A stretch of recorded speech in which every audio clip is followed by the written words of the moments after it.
Bora discutir informações do audiovisual do universo DC. Pois é, nós tivemos aí os insiders cheios de informações envolvendo cabine teste do filme do Superman, reações, não sei o que, tem um monte de gente falando um monte de coisa. Vou opinar sobre tudo isso, você já sabe mais ou menos a minha resposta. Temos também uma notícia inusitada falando sobre o fato que os estúdios querem lucrar em cima dos fake trailers que aparecem no YouTube. Olha, é uma notícia interessante discutir, né? Até porque o que eles querem fazer envolvendo os fake trailers é uma coisa que talvez eu possa concordar, discordar, sei lá. E, ao mesmo tempo, nós vamos falar sobre o novo jogo do Batman pela Rocksteady. Pois é, será que nós temos uma data aí possível para o lançamento do jogo? Um pequeno detalhe de cargo dentro da empresa pode ter trazido algumas informações importantes. Então, bora discutir tudo isso. Com o filme do Superman chegando em julho e daqui a pouco a gente começa fortemente o marketing do filme, começam aquelas especulações, aquelas informações dos insiders das redes sociais sobre o teste do filme do Superman com o público, né? Sempre nós temos aí essas cabines testes para ver como é que o filme está performando, se precisa corrigir alguma coisa, assim por diante.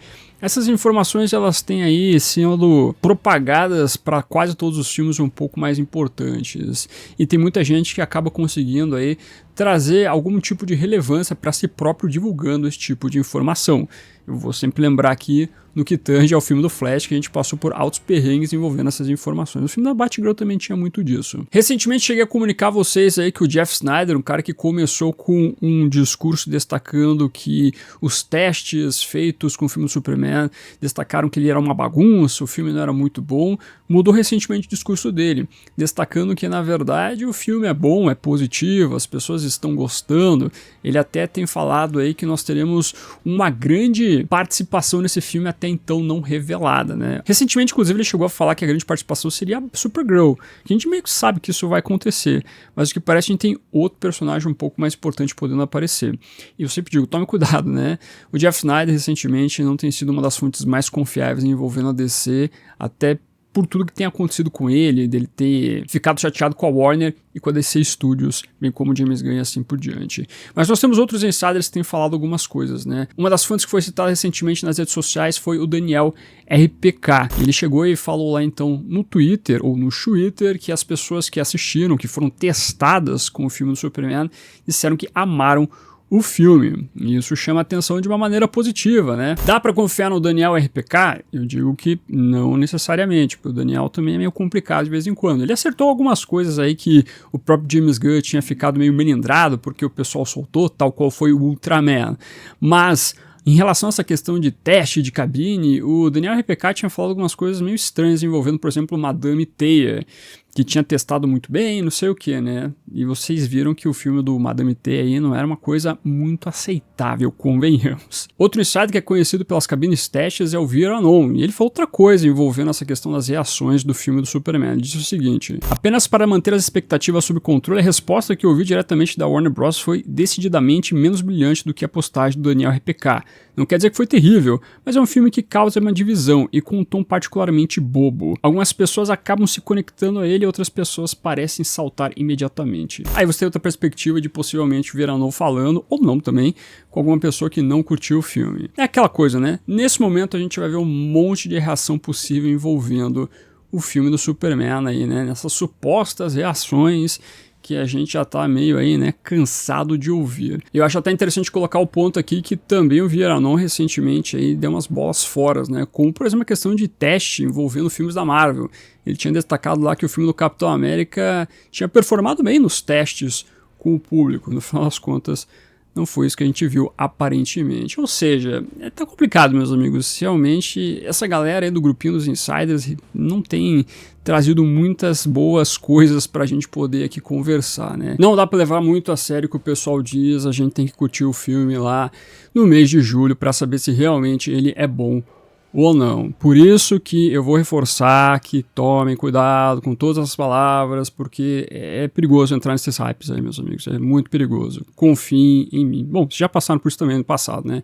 Então, fica a dica, tome cuidado. E, pois bem, para complementar as informações, nós tivemos um momento que talvez tenha gerado spoilers do filme do Superman. Aqui eu vou dizer para vocês tomarem cuidado, caso você queira se preservar, pula para a próxima notícia. As informações aí da minutagem de cada uma das notícias discutidas nesse vídeo estarão na descrição do trabalho aqui, né, do vídeo. Mas o Vieira não ficou chateadíssimo que chamaram ele de mentiroso com as informações que ele trouxe envolvendo o teste do filme do Superman, que resolveu jogar um spoiler nas redes sociais, especificamente, na verdade, no Reddit. Novamente, vem supostamente o spoiler aqui, então tome cuidado, mas segundo ele, então, o Bradley Cooper será o Jor-El no filme do Superman. O personagem aparece nos primeiros minutos do filme, por isso em tese o Vieira não alega que não seria um grande spoiler. Mas sim, no final das contas, você deu uma estragadinha na brincadeira pra todo mundo, aí Vieira, não. Tudo isso porque ficou chateadinho que falaram que você é mentiroso.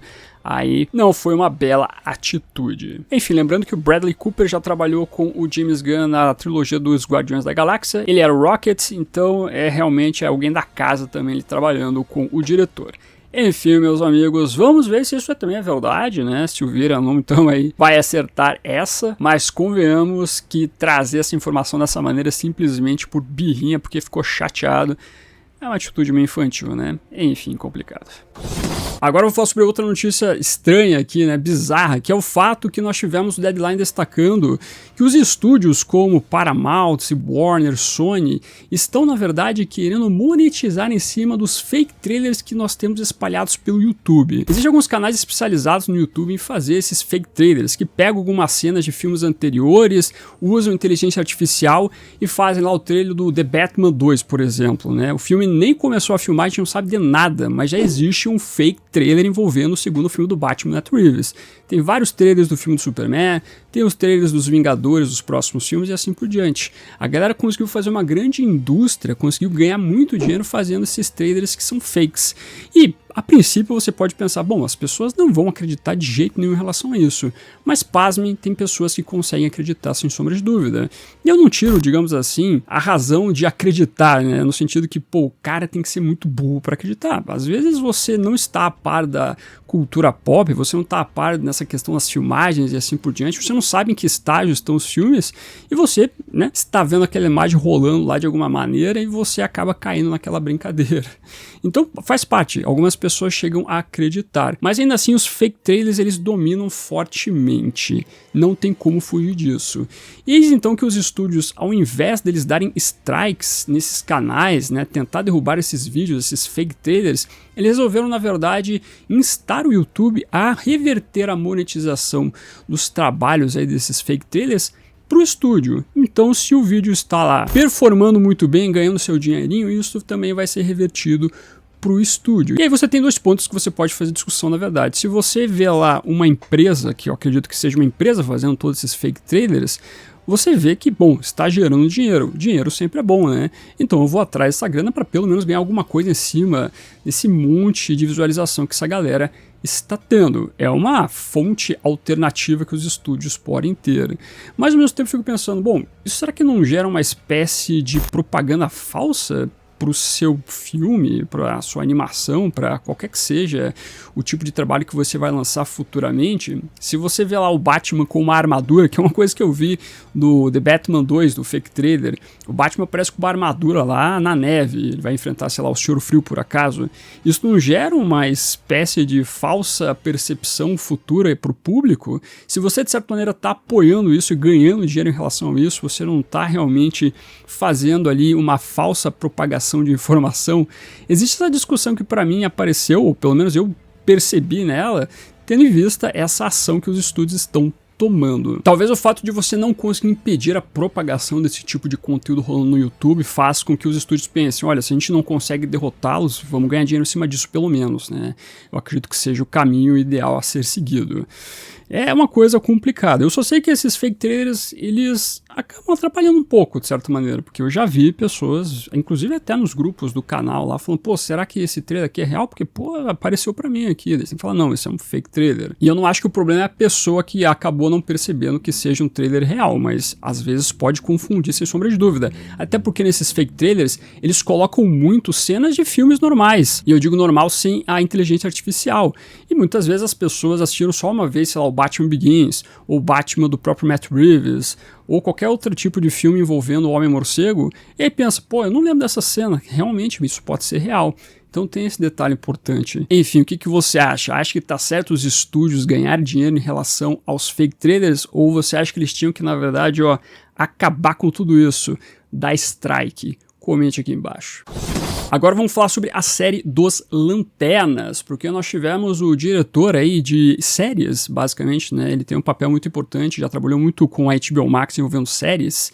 Acabou falando então sobre a série dos Lanternas, especialmente sobre a questão do tom da série. Ele falou o seguinte: não lhe falta a magia da ficção científica, mas é feito em um mundo onde você aceita que essas coisas simplesmente são.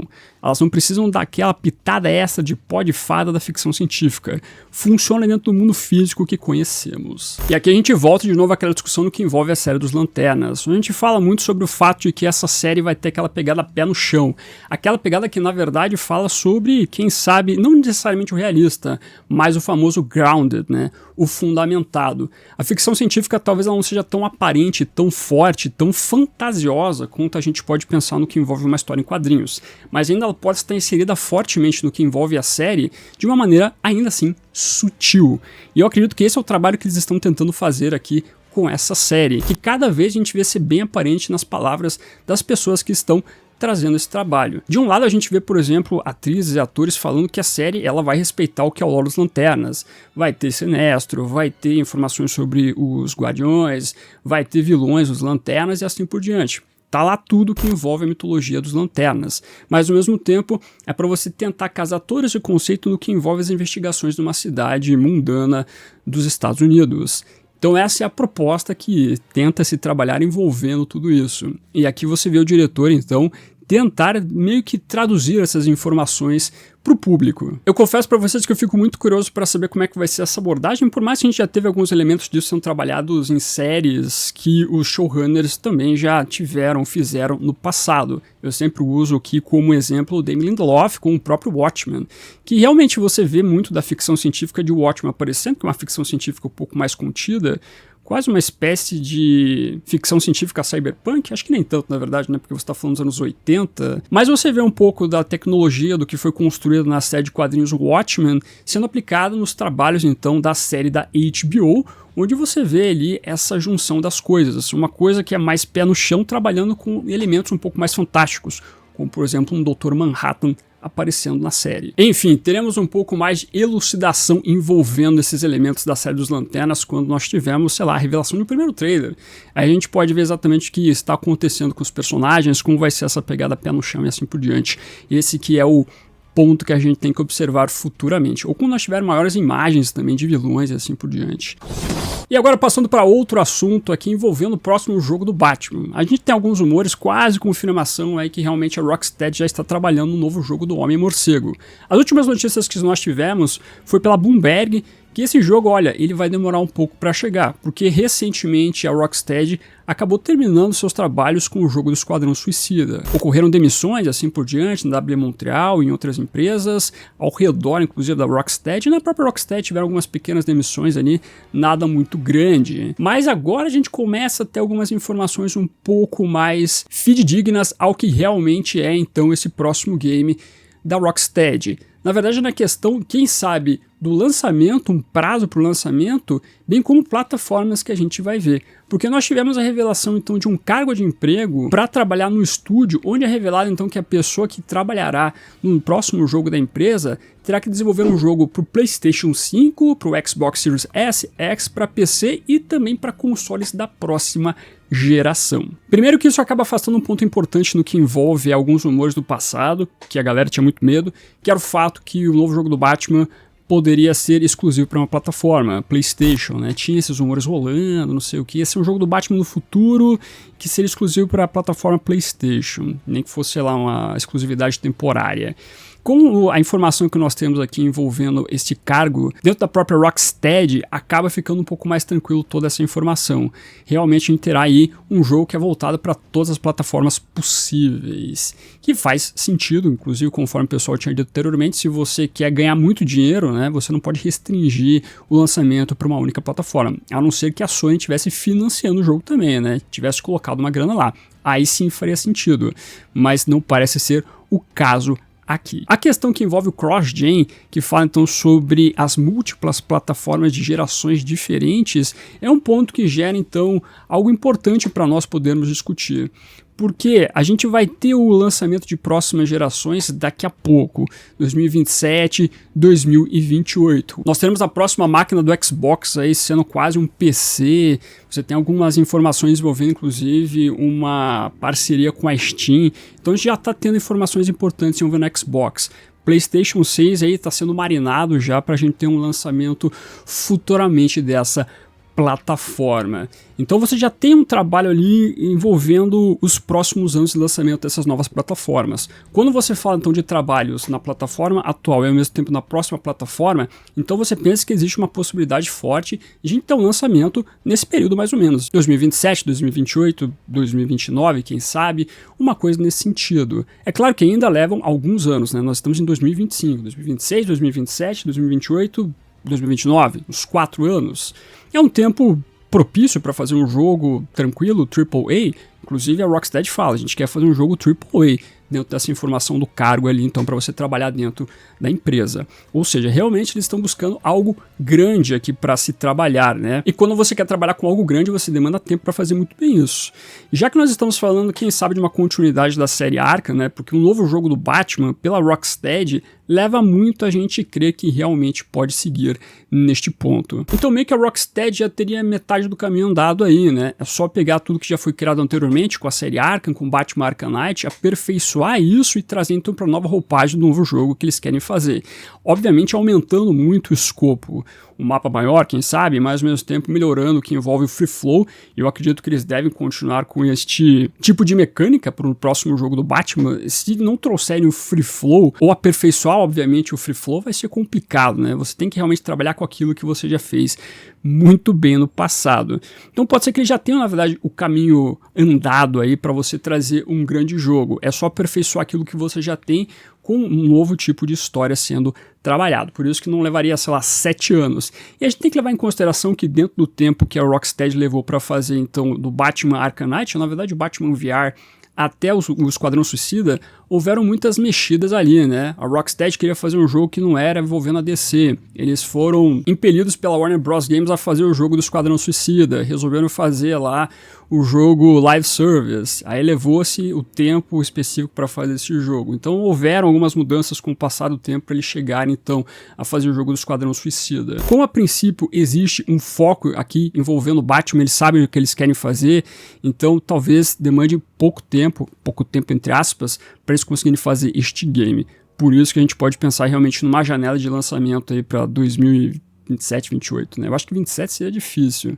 28 talvez poderia ser um ano um pouco mais propício. Talvez no máximo 2029. Mas você vê que hoje em dia a indústria está trabalhando muito com esse lance do cross-gen. Você não tem necessariamente no começo da vida do console aquele jogo que é feito unicamente pro novo console que está chegando, nova geração. Isso aconteceu muito com o PlayStation 5, que tinha muito lançamento lá, que pô, vai chegar no PlayStation 5, mas tem no PlayStation 4 também. As empresas têm essa tendência talvez atrair o jogador que tem a biblioteca no PlayStation 4 e PlayStation 5, né?